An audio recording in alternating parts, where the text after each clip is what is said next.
Isang aralin patungkol sa pangangalaga at pagpapayaman ng ating kalikasan.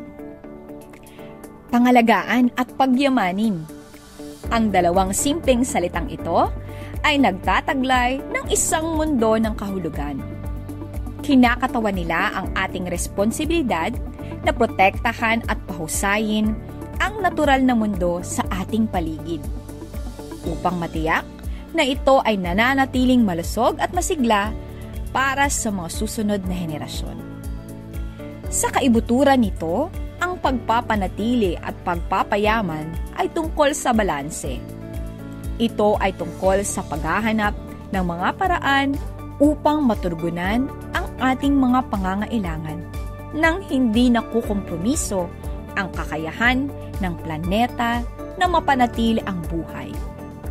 Ito ay tungkol sa pagkilala sa ating lugar at paggawa ng aksyon upang matiyak na tayo ay mabubuting tagapangasiwa ng mundo.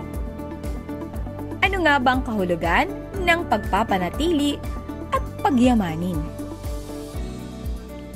Ang pangangalaga at pagpapayaman ay maaaring magkaroon ng maraming anyo. Maaring mga hulugan ito ng pagprotekta sa mga endangered species, pag-iingat ng mga likas na yaman, o pagbabawas ng ating carbon footprint. Maaaring mga hulugan ito ng pagsuporta sa napapanatiling agrikultura, pagtataguyod ng nababagong enerhiya, o pagtataguyod para sa mga patakaran sa kapaligiran na nagpoprotekta sa ating hangin at tubig. Sa puso nito, ang pag-iingat at pagpapayaman ay tungkol sa pagkilala sa pagkakaugnay ng lahat ng bagay. Ito ay tungkol sa pag-unawa na tayo ay bahagi ng isang mas malaking sistema at ang ating mga aksyon ay may mga kahihinatnan. Bakit nga ba natin kailangang pangalagaan at pagyamanin ang ating likas na kayamanan?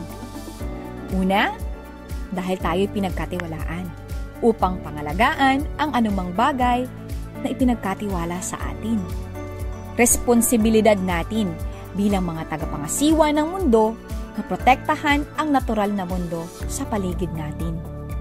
Ikalawa, pinagkatiwalaan tayo upang pagyamanin ang anumang bagay na ipinagkatiwala sa atin. Ang kalusugan ng planeta ay malapit na konektado sa ating sariling kalusugan at kaligayahan.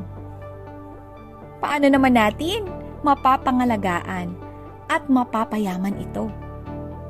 Ang pag-iingat at pagpapayaman ay maaring mukhang isang nakakatakot na gawain. Ngunit maraming mga praktikal na hakbang na maaari nating gawin upang makagawa ng pagbabago. Una, maaari nating pasan ang ating pagkonsumo ng enerhiya sa pamamagitan ng paggamit ng mga nababagong mapagkukunan ng kuryente tulad ng solar o hangin. Makatitipid tayo ng tubig sa pamamagitan ng pag-aayos ng mga tagas at paggamit ng landscaping na lumalaban sa tagtuyot. Maaari tayong mag-recycle, mag-compost at mabawasan ang basura upang mabawasan din ang ating epekto sa kapaligiran.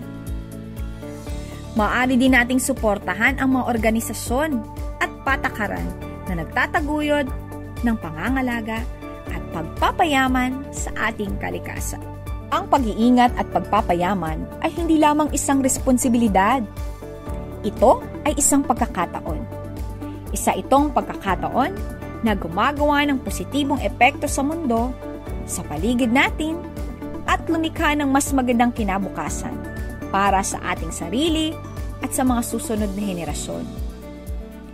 Kumilos sa iyong sariling buhay upang mabawasan ang iyong epekto sa kapaligiran.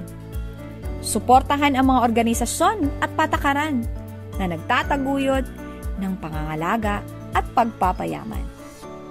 Sa huli, magbigay ng inspirasyon sa iba na gawin din ito. Sama-sama, makagagawa tayo ng pagbabago at lumikha ng mas maliwanag, mas napapanatiling kinabukasan para sa lahat.